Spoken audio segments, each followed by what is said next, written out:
Hello and welcome to the Wired BioHealth Podcast. My name is Jacqueline Hall and I am joined by your show's host, Dr. Evelyn Higgins. Hey, Jackie. Great to be with you again, Doc. Likewise. So I wanted to spend some time unpacking your TEDx talk because you had to cram a lot of information into 6.5 minutes. Yeah, which was... How did you do that? Well, you know, it's interesting because I started out with, obviously it was the same topic, but I was using all statistics and wanted to make it very, intellectual. Here's the data, in other words, and what wound up coming out of it was very different than that. Yeah. And so for our listeners that don't know, the TEDx talk is called Understanding the Genetics, The Biomarkers of Addiction, understanding the biomarkers of addiction. And it really goes through your why. Yeah. And it really made me do a lot of retrospection. Yeah. A lot of retrospection in my life. First off, do I want even my intimate story of how I was affected by it to be out there? Yeah. Yeah, to an audience of 900 and then to a world of anybody that has access to the internet. Right. And then beyond that, it involves other people. Right. You know, so was that okay to do? My daughter was going to be in that story. Right. So was that okay? So it really took a lot of, okay, time out. Let me think about this. This is not what I thought I was signing up for. Yeah. Turned out to be something completely different and good. Yeah. I mean, how many lives have changed just based on those 6.5 minutes? Because you talked about addiction. You talked about mental health. Right. You talked about adoption. You talked about being a doctor. You talked about being a parent. You talked about being a spouse. Something for everybody. And science. And science in 6.5 minutes. So I think a compelling place to start is obviously at the beginning. Your why was twofold. Right. One was as a doctor, right? So you began your practice in physical medicine in a rural area. Right. And some 35 take years it from ago. there. Right. Yeah. Some 35 years ago. And what I was seeing in that pain management space that patients were discussing was the try this, try that approach to pain meds, which wasn't working. Right. That was 35 years ago. So kind of chalked it up to, well, maybe it's because we're in such a rural area and it's underserved and, you know, that's what's there. Right. That's who's practicing there. So then 20 years after that, I'm in urban area and thinking, okay, we're going to be using more science. This is going to be different. And it was the same exact thing. Yeah. It was try this, try that. If it doesn't work, it will double it, we'll half it, we'll change it. And that 35 years ago, I was seeing dependency starting to come about as a result. And then in the urban area, I'm seeing it move towards addiction. It was because it was different in the country versus the city? No.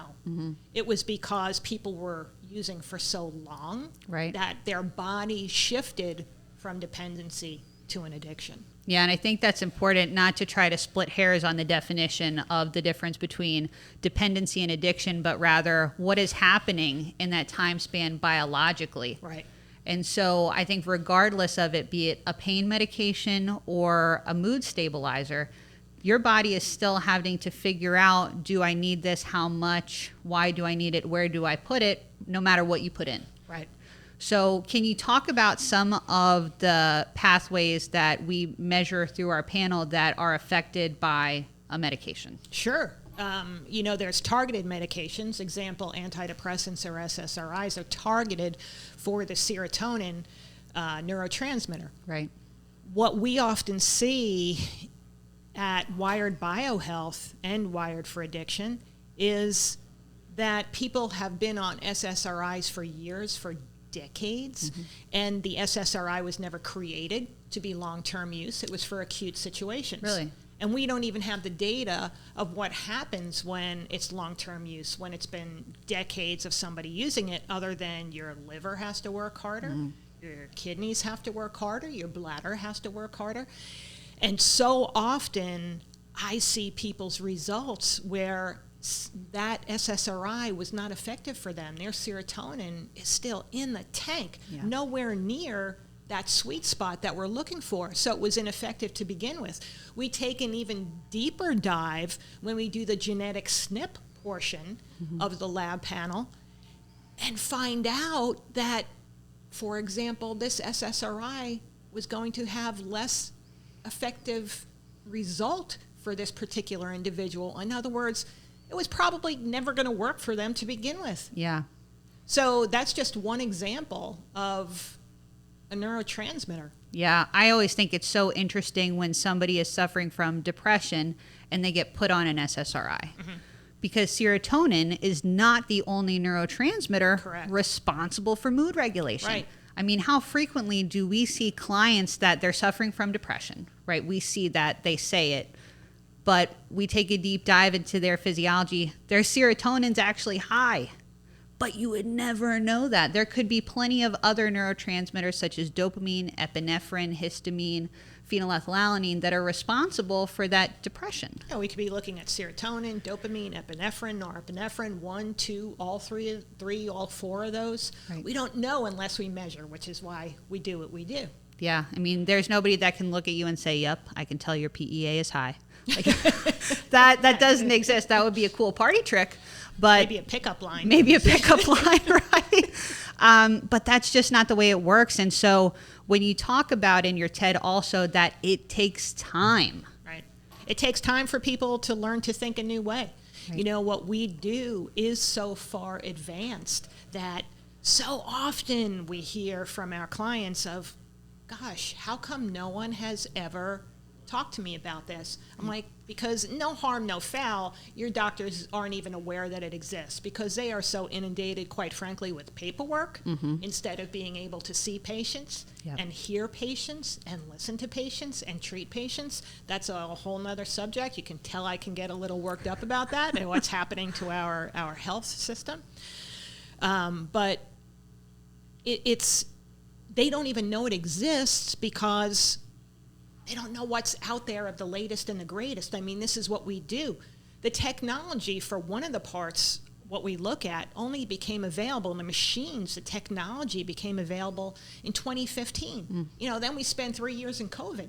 Right. So people aren't really knowing that this is out there, this is mainstream yet, but our best songbirds are the people whose lives have changed dramatically, and then they tell everybody. They tell everybody that there's actually a way to measure and to change. Yeah, and what I think is so empowering is that the individual feels different, but the people in their lives that may have been this close to writing them off say, I see a change in you. And what that can do to a family dynamic. Right. Maybe you've got a wife who is just disgusted with the husband's behavior, or the kids that say, Mom just doesn't love me anymore. They start to see those changes and the opportunity and hope that comes out of that, unlike anything else. Hope is what allows people to hold on, to be willing to take the time to make the changes. Back to time. It takes time, right? Our clients typically start seeing changes early, week, couple weeks, and then it progresses from there. I was talking to one of our clients in Australia yesterday, and he said, I just started phase 3, and it's amazing, and it's profound. Wow.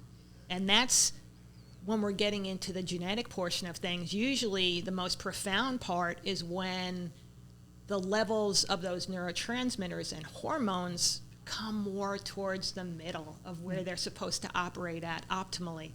And the person feels so much better. When we get into those other layers, the genetic portion of things, we enhance what we're doing. But I thought that was really, really impactful, what he said yesterday. Yeah, and it does make sense that phase 3, so as Dr. Higgins said, everything is broken up methodically into 4 phases. And so in phase 3, that's almost where I feel good, can I feel better? Right. And I think that's interesting because that's when we start getting into the neuroscience expression. Right, right. Say we're looking at someone's mitochondria, right? 8th grade biology, the mitochondria, the powerhouse of the cell. Yes, nailed it. So everybody knows that part. But what does that mean? It's where we get energy, how our body creates energy. So imagine how we feel if we never have energy. Do we feel depressed if we're using words that we want to throw around? Do we feel like we have a lack of drive? Do we feel like we're craving something outside of ourselves in an addiction type of thing? What is it that we feel when we have no energy? We don't exist. If we don't have energy, we fail to exist. We die. That's what happens. Yeah. So when we get to that layer and we're looking at things like, to say under the microscope, we're looking at things so small yet so powerful, it enhances what we're doing with everything else. Yeah. And when we think about I feel different within the first week or 2 weeks, right. A lot of other drugs is, well, we have to give it 2 weeks to see if it's going to work. Usually in the SSRI world, you have to give it 30 days. Right. And then we'll see. And then we'll see. See and then what? We're giving it another 30 days, and then we're giving it, 90 days. Right. And then, we're going to double it because it didn't work in the first 90 days, and then we're going to half it because it didn't work in the first 90 days. It's the definition of insanity. And had we not had anything better to do, that's what we would keep doing. Right. But now we have something better. Technology has evolved, as I say in the TED Talk. Technology has evolved. We have to use it. And more importantly, what was the line in the TED Talk? It's like, why weren't we using technology to evolve this area of healthcare as well? Why? Because it's mental health, because it's the spectrum of mental health, healthy, addicted. What happens in between here? Mm-hmm. Is that why? Because we don't want to talk about those subjects? Because there still is in reality a stigma. We want to make believe there's not. Yep. Also, something that I say in the TED Talk is addiction is not a moral flaw. It is science. Yep. If someone has diabetes, we don't say to them, why are you so weak? Just don't eat that. Right? But somehow when it comes to mental health, addiction, we think it's okay to say things like that to people. Yeah, you're absolutely right. And then even in your TED, which was only filmed August of last year of 22. October, sorry. It's a year. You referenced 1 in 4 have a diagnosed mental health condition. Right. And I say diagnosed because that's people that have been willing to go to their doctor to put themselves out there, because that's really difficult for people to do. Right. And then, it's difficult for people to make an appointment with a doctor to begin with. Right. That layer of it, the mental health part, because it becomes so personal. And we've done that as a culture. Right. Instead of, it's just another part of healthcare, talk about it just like you say, I have whatever, incontinence. Well, let's get it fixed instead of being uncomfortable all day, right? This is difficult to do. So diagnosed, being there's a lot more people undiagnosed. And at that time of the TED, although it was post-COVID, the numbers hadn't come out yet. Right. So the numbers were 1 in 4. 1 in 4 people is diagnosed with a mental health condition. That's a lot of people. It's a lot of people. Now, post-COVID, Kaiser study came out, 53% of the population diagnosed with anxiety and depression. That's a huge number. That's diagnosed. Right. And if you look at undiagnosed added to that, it is by far the majority of the population. Right. So the whole point of that was, well, in the TED, if I'm here to talk about addiction, why am I talking about mental health? Because that's where it starts, right? Not healthy one day, sick the next. Not healthy one day, addicted the next. It's all the living in between that brings us to either end of that spectrum. Addiction, there's always an underlying mental health condition. You don't even know it, and you are trying to self-medicate. All you know is, I tried this, and when I tried it, I feel better. You don't even realize, oh, that's self-medicating. Most people wouldn't know that. Right. They're like, what? I'm just having a drink. Right. Why do you go back to continue to do it? Because initially, it feels better. Initially, you think you found that this is it. Eureka, I nailed it, and it works until it doesn't work. That's exactly right. And coming to mind right now are the neurotransmitters and hormones and genetic SNPs that we actually measure in our panel. And I can think 2 come to mind immediately that explicitly say prone to addiction. We're looking at GAD1 and MAOA. Right. So now think about the other contributing SNPs related to those things, be it COMT, SLC6A4, There's another one I'm blanking on right now, but related to how your mental health plays out and then how you are going to try to alleviate that discomfort, because it is unnatural as a human being to stay in a state of discomfort. Right. It is very normal to self-medicate. I want to stop hurting. How can I do that? For some people, it's drugs and alcohol. Others, it's gambling. Others, it's pornography. Others, it could be a work addiction, an exercise addiction, but that makes you feel better, right? Until it doesn't work anymore. It works until it doesn't work. And that's how the story moves on. Yeah, I'm excited to explore more parts of the TED, but I think this is a good place for us to leave it now, Doc, for this episode. Sure. So if any of this is something that's resonated with you, head over to our website. It's wiredbiohealth.com, or if you have more of an addiction interest, it's wiredforaddiction.com. Either way, the office number is the same. It's 1-888-841-7099. I encourage you to talk to one of our health consultants, because they're going to understand your story and how we might be able to optimize it to help you live your best life. Right. And watch the TED. Yeah, watch the TED. It's going to be really helpful to watch the TED, Understanding the Biomarkers of Addiction with Evelyn Higgins. Watch the TED, listen to this, and then any questions, that's why we're here. We're here for you. Yep. Thanks, Doc. Jackie. See you next week. Bye.